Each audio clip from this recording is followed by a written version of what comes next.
Yürü Elif.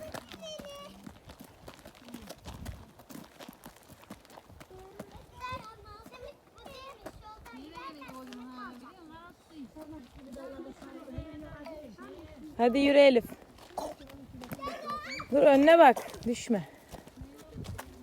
Çık yürü. Çık Elif. Çık çık çık çık.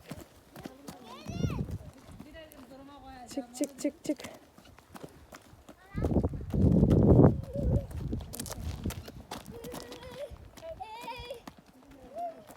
Çık.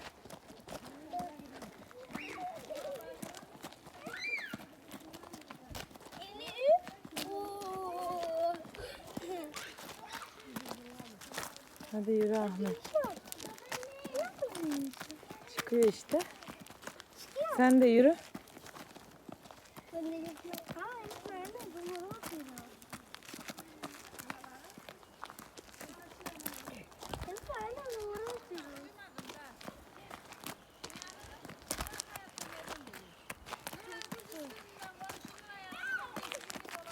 Yürü oğlum. Su içebilirsin Ahmet o mataradan.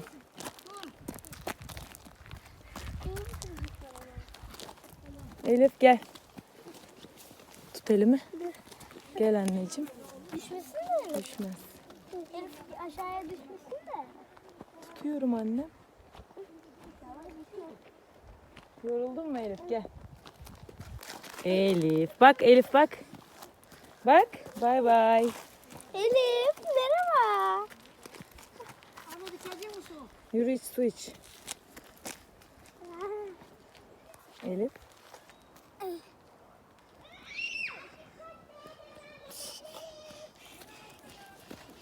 Gel tut elimi. Hadi kendin yürü. Yürü. Daha var mı ki? Yürü Elif.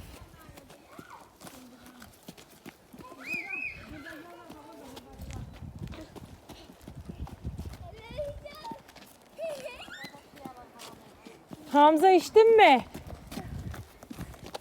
Ahmet.